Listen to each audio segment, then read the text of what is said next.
Greetings, fellow freethinkers.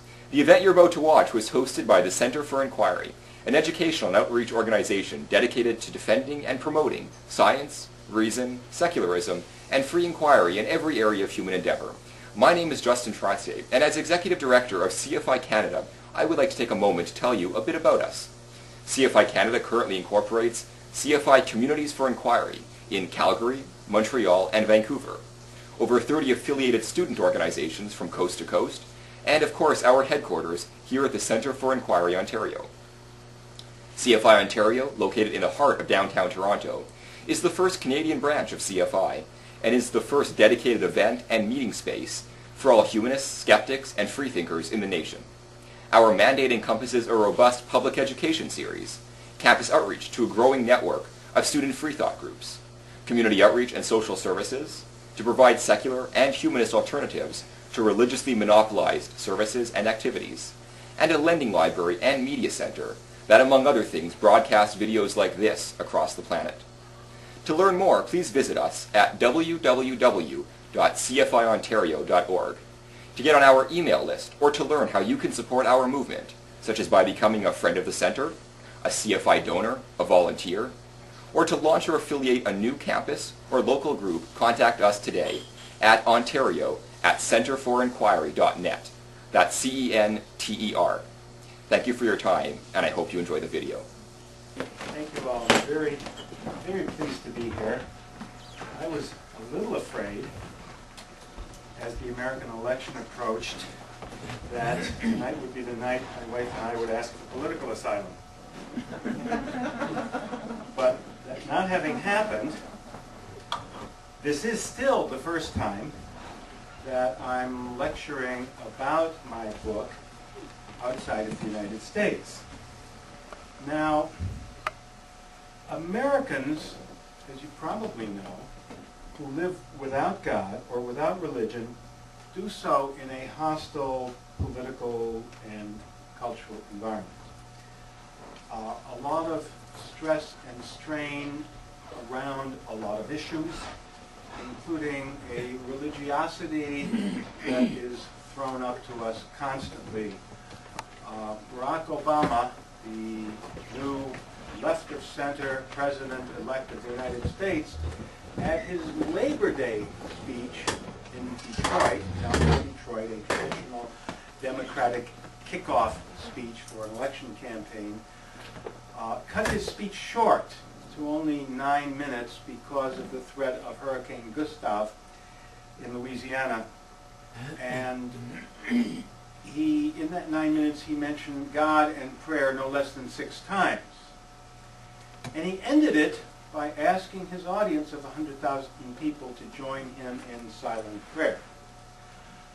So this is the kind of experience that an atheist, agnostic, secularist, humanist, skeptic, freethinker is constantly facing, even among the more liberal side of the political spectrum. Speaking here tonight for me gives me actually a double opportunity.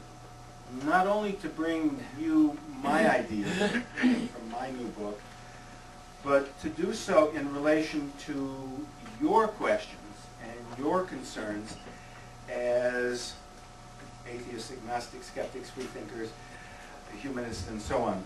And also some of you are probably among the undecided.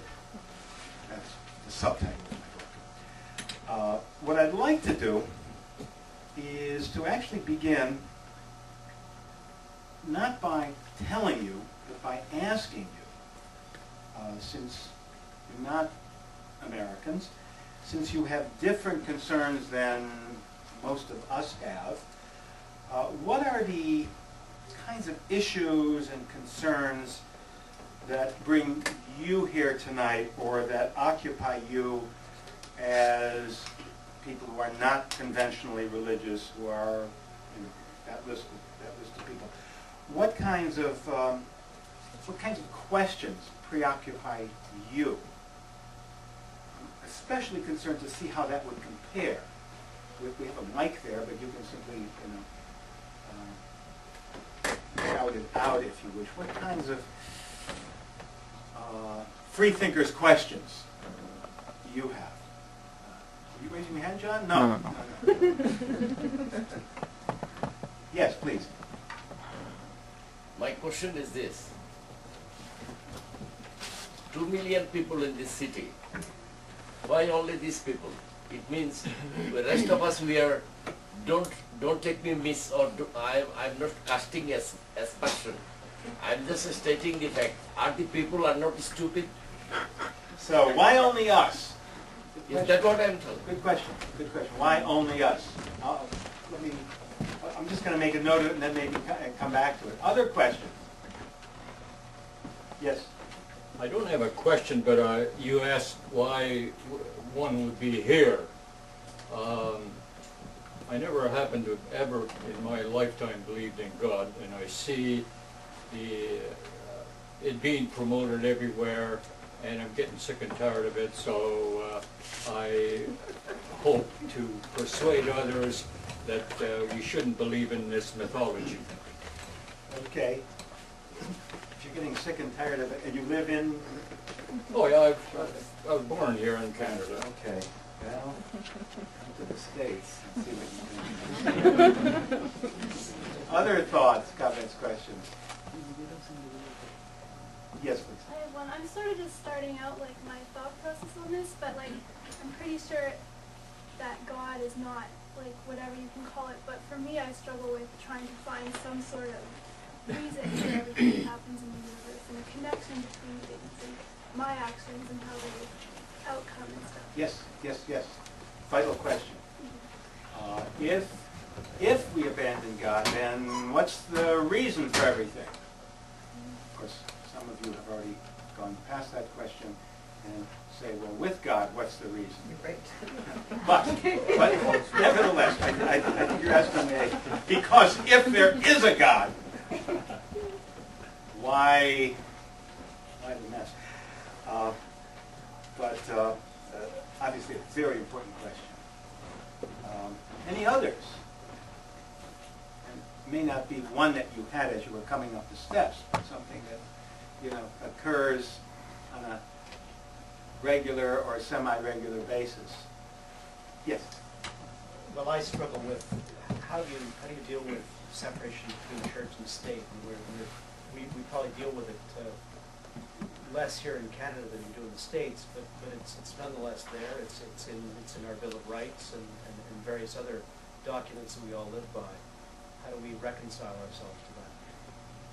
You mean reconcile ourselves to the separation or to the fact that it's constantly being encroached upon? Constantly being encroached upon. Right. Others? Yes. I'm interested in the issue of how do we define ourselves versus how are we defined by others, and to a certain extent, how do you resist the stereotyping that sort of goes on about atheists and humanists? Yes. What's the stereotype? Well, joyless, cold, there's a lot of things I think are out there. You left out arrogant. Yes. There was someone else? Yes. My question is, what is it about human nature that most people still strive to have elements such as God? Well, that's an interesting one. Maybe I'll start by commenting on that one and then maybe work my way back to some of these, but by building in the process in a gigantic parenthesis in my book. The interesting fact is that of all of the most advanced societies in the world, the two most religious out of about 30 are, do you know what they are? The United States, of course, and Ireland is the other. Canada is actually fairly high on the list, but with the United States always, and Ireland always far beyond. How about the Muslim countries? But